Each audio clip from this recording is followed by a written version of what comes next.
Hey guys, what's up? Welcome to the Prelims Focus News discussion of 4th of October 2017.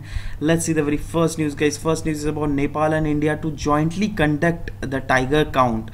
See, the context of the news is joint tiger census will be conducted in next month in all the national parks, forests and protected areas along both the countries under a globally recognized method. Alright, up till now the census was being conducted by both the countries separately, but since the this will be jointly conduction of this survey, then it is being said that we will get to know the real count of big cats whatever existing in both the countries, and the conservation authorities and experts would install cameras in various locations in tiger habitat as well as in buffer zones to capture and track the movements of big cats. And last tiger count that has been conducted in Nepal in 2013 was the figure came out to be 200 in numbers in the Himalayan country, that is Nepal, right?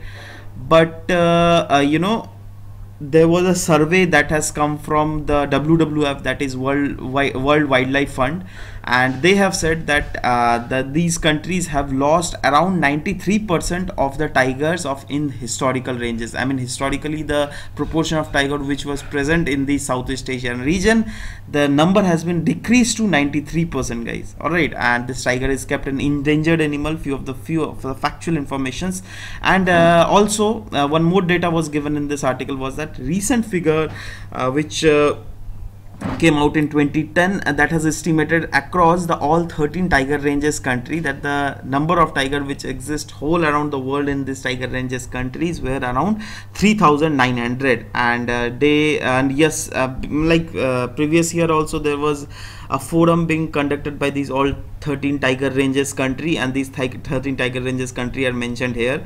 They are Bangladesh, Bhutan, Cambodia, China, India, Indonesia, Laos, PDR, then that is Laos, then Malaysia, Myanmar, Nepal, Russia, Thailand and Vietnam. So these have they have conducted a conference in which they have they have set a goal of T into 2. That means by 2025 or 2030, I'm not remembering the exact date, but still they have said that by a certain time they will double the number of tiger, and that is most probably by 2030 if I'm not wrong. But anyways, next news is, guys, wildlife action plan for next 15 years. See, the government has released the third national wildlife action plan, and that is for a period of 2017 to 2031. All right, and overall this will be 15 years, right? At the meeting which recently took place on a global wildlife program, we have already discussed about this global wildlife program, right? So you can see the previous lectures in which we have discussed.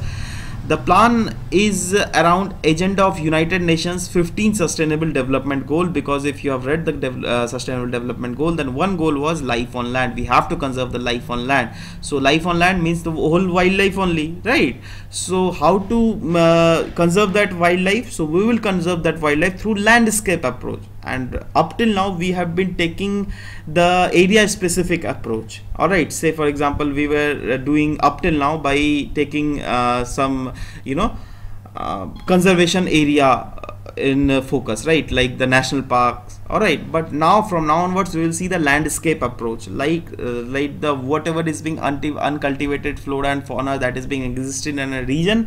There will be holistic and holistic conservation of those things, right?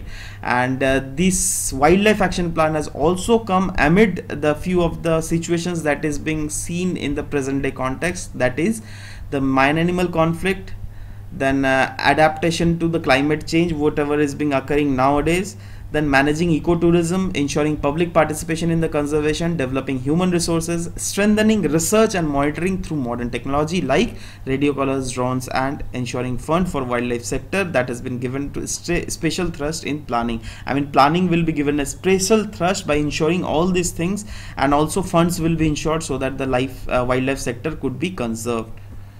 Next is Secure Himalaya, guys. It is basically an initiative of the Union Environment Ministry of India, as well as in collaboration with UNDP, that is United Nations Development Program. And this the mainly aim is to, you know, conserve the focus on the regions of India, on the Himalayan region of India, that is Sikkim, Himachal Pradesh, Uttarakhand, and Arunachal Pradesh. So these are the areas where the main focus will be, and these regions are also, if by name, if you want to, you know, remember, you can learn it from the last very box which is being given. And the main of this aim of the Secure Himalaya program is to secure the livelihood along the Himalayan region states, that is already we have discussed, right?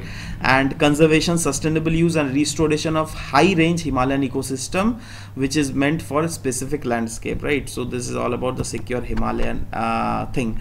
Next is Global Entrepreneurship Summit 2017 is going to be held in Hyderabad from November 28 to 2013. So let's give a focus upon what this Global Environment Summit is.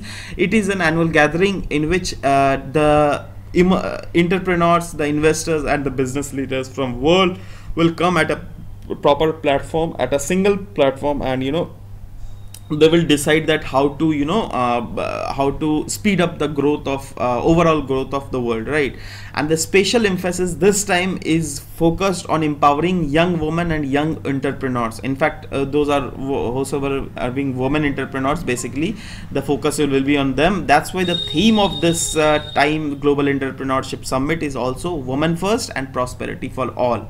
Alright, so this is the theme, and it is being said that through this summit there will be empowerment of entrepreneurs, so that entrepreneurs could come at a single platform and they can pitch their ideas, they can build partnership, they can secure, I mean, so that this platform will, you know, bring on the partnership also. Say for example, I'm joining this entrepreneurship summit, and if I have a huge idea which can, you know, transform the whole world, economy of the whole world, then I'll pitch for that idea through this platform. And what will happen is, like, secure funding will be provided, all right, through the partnership organization, whosoever is being partnering with me to complete my project, right, dream project. All right, and the focus will be on women entrepreneurs, and the tremendous, as they have tremendous potential to bring entrepreneurship culture throughout the world. All right.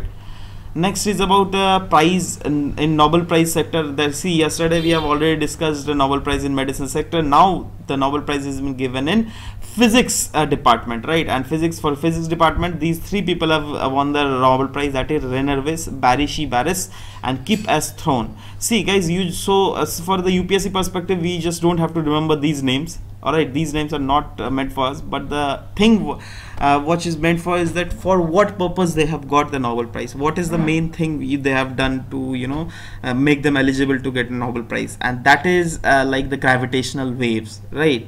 Since 20 September, month of September 2015, we have finally detected the gravitational wave that is coming out from the, you know, from the black holes, right? So though this concept of this gravitational wave has already given a century ago, that is in 1916, by our revolutionary scientist, that is Albert Einstein, but he couldn't prove it that time because equipments were not available, right? But these three people have done an all-out effort to, you know, make this dream come true. That's why they are being given this Nobel Prize. So let's see the contribution of these scientists. First, Rainer Weiss, guys. So he was basically the designer of the detector called the laser-based interferometer, that is LIGO, right? And that he believed would be capable of measuring signal so tiny that it could easily be masked by the background murmur of ocean waves. All right, if you will hear the sound of this, gravitational wave, then it is a very very small sound. You even can't even detect by your naked ear. Like, you just have to see the graph also, then also you will get to know that okay, there is bit fluctuation in sound, right? So I mean, this is the level to which this scientist Rainer Weiss has done, and he has designed the detector so that there could be, you know, this sound of gravitational wave can be magnified to the extent which can be researched by the future researchers, right? Next is Kip S. Thorne. So what he has done is that he was a theorist who began making crucial prediction of what the signal of gravitational wave emanating from the two black holes colliding would actually look like. And the third one is Berishi Barris. He took over, though he took over the project later in the year 1994, but the project was at risk of being cancelled that time, right? So he turned the things around, and he showed the prospects to the government that, okay, no, this is not, this project is not waste, we will achieve something from this project. All right, so that's why these three people have done a remarkable contribution in making this dream project come true.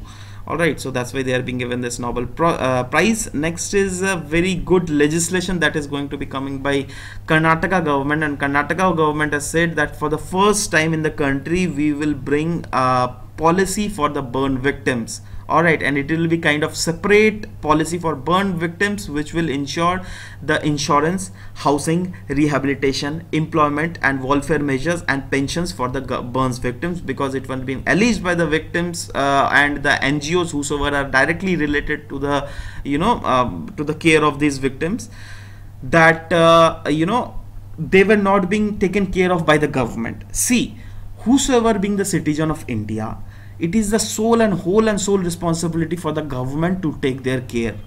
If they are being they are the burn victim, then also it is indirectly the fault of government only, because government has been failed to give them protection. All right, that's why this policy has been brought by the government, and government has said that we will give insurance, housing, rehabilitation, employment, welfare measures and pensions for the burn victims, as well as those burn victims who have been moved for the, by the plight, for the view victims who have narrated the problem they faced in society. See, these victims have said to the government that we have been facing many problems in the society, right? So that's why the government should come forth, and that's why the government has come forth, right? And there was an example of a study which was being mentioned, and which I also wanted to share with you. That study revealed that the number of women who suffered from burn injuries from 2001 to 2011 was 60% higher than men. Means this burning activity is being mainly more committed against the woman counterpart than the men one, right? So that's why that is being, this policy has been not been brought, just the talks are going on. All right, whenever this will be implementing, we'll discuss that also, because we will get to know many provisions under the act, what under the act they are being implementing, right? So as of now, it is a like upper skeleton news which we have got. All right, so guys, this was, yeah, today's news is over. We'll meet in next class. Till then, bye bye, take care, and thank you for listening to me, guys. Thank you very much.